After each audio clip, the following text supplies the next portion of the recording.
Namaste, beautiful humans. Let's explore a way to connect with the beautiful goddess Kuan Yin. I have such a deep heart connection with this being, and there are a couple of things that I want to share with you today, as well as her most well-known mantra, a little bit about what that means and how you can use it to benefit yourself and also be a presence of love and light in this world that's really in need of that. So, first of all, Kuan Yin, she is the Chinese goddess of compassion. Her roots, however, are in India, where she was male, Avalokiteshvara and Chenrezig in Tibetan. And throughout different parts of Asia, she takes feminine form, Japan, Vietnam, Thailand, China, for example. But she's worshipped around the world by really millions of people in various forms. And the essence, regardless of the gender, is the same, which is this bodhisattva of compassion. So, a bodhisattva is a being that postpones their own ultimate fruition and enlightenment, staying in connection with beings who are in suffering to help them. I think of them sometimes like spiritual lifeguards in the mad, wild ocean, with all of us swimming about, trying not to get pulled into currents and just having our journey through the ocean of experience. So, she's very much with us. And part of how we can connect with her is by understanding the meaning of her name. So, Kuan Yin, what does that mean? It means she who hears the cries of the world. What does that mean? She's listening. It means that our suffering, even when we can't fully articulate it ourselves, is recognized and understood by her. I don't know if you've ever had this experience. It happens to me a lot, where people will say, I'm only just realizing this now as I talk to you. And all that I've been doing, and if you've had this experience, probably all that you've been doing is just really holding space in your heart and listening to that person. That listening is not a passive thing. It's receptive, but it's also active. It doesn't mean that the activity comes from us thinking about what we're going to say next. The activity is in being so present that that person can hear themselves in a way that they haven't been able to previously. Sometimes I find that that listening can be so deep that if a person is not quite ready to access a truth yet, they may become uncomfortable in that space. It doesn't mean that you have to do anything with that. You just have compassion. You're just present, you're listening. That's what's happening for them. There's no judgment. We've all been through those phases and we'll probably go through those phases at different times in our lives.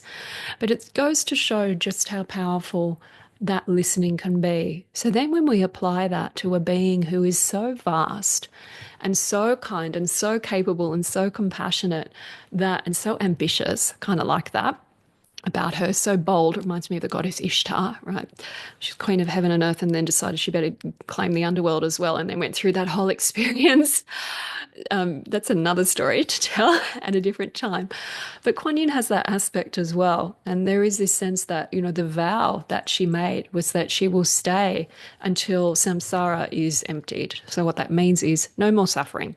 No more being suffering. And in the Buddhist belief system or cosmology, there are infinite, countless beings, endless beings that are in sentient beings that are in samsara. So this is not a small task. In fact, it's taught that when the enormity of the tasks became known and the enormity of the suffering, despite how much compassion this beautiful being was putting into the world, she cried. And then out of those tears sprang forth green Tara and white Tara. And there's a video on Tara if you want to watch that. But the point is, when we feel alone, when we feel that no one's really getting who we are or what we're about, when we may feel confused, when our own journey may seem so mysterious or so demanding or so darkened by obscuration or oppression or confusion that we may just feel that we are incomprehensible to ourselves or our journey is incomprehensible to us, it can be so reassuring and so strengthening to the heart and to our own faith and our own determination to persevere, knowing that there will be relief when we realize there is this being that loves us unconditionally, that knows everything that we are going through, that hears the silent suffering that we may never even articulate to our dear friends or those around us, and yet knows us at a soul level and has that depth of love and the capacity to help us us find our truth, find the way through, attract the resources or the information or the guidance or the people or the situations or the circumstances or the energy or the qualities within ourselves that we need to continue to take step after step as we move towards relief and resolution, which is her specialty, right? As the Bodhisattva of compassion, this relief from suffering and this resolution of confusion that leads to spiritual awakening and this deeper bliss that's beyond want or need or aversion or attachment in the world. It's something that's completely beyond all of that, and it is within her heart. So a mantra that we can use to connect with her, I think, would be a very beautiful thing. So I'll share that with you now. So the mantra is Om Mani Padme Hum. If it's in Tibetan, it has a slightly different sound. So the Hum becomes Hung. It's just the same mantra. It's the same essential syllables. It's just slightly different pronunciation between Sanskrit and Tibetan. So if you hear it differently, it's still the same one. It's just having a different linguistic flavor. They will both work. What matters is what you feel in your heart when you're saying it.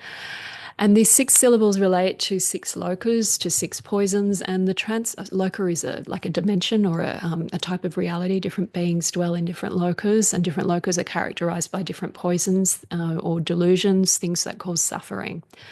So when we're saying this mantra and we're connecting in our hearts with the feeling of compassion, and that can be very simply put as the desire to end suffering, that we've suffered in our lives. We know how terrible it is. We'd like it to finish, not only for us, but for all beings, because we know it's awful. So that's it. Compassion is not some, profoundly esoteric thing. It's actually quite simple and everyday, but its power is profound. Its changeable power, its alchemizing intelligence is incredible. But the simple concept itself is very accessible. So we have this sense, Om Mani Padme Hum, of sensing this relief, the relief, and the transformation that comes from that, the freedom to grow and evolve. And as we're saying it, we can imagine that those 6 different types of poisons, in fact, all poisons, all sufferings, all get transformed in this field of compassion. And we're just focusing on the bliss in the heart when we say it. So I'll say it 3 times. I'll use the Sanskrit version because that's kind of more what I tend to work with. Om Mani Padme Hum, Om Mani Padme Hum, Om Mani Padme Hum.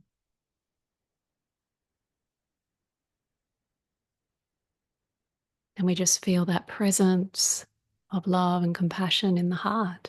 And that's the mantra.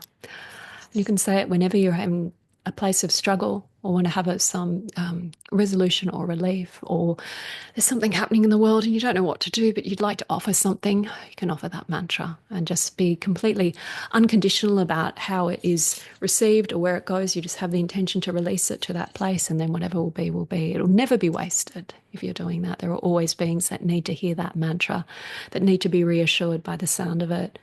I remember years ago a woman saying to me that she once had a vision of monks in the sky turning wheels, which is a symbol of like the releasing of prayers, turning wheels in the cosmos, and the sound of the mantra reverberating throughout space to help all beings. Isn't that the most beautiful thing?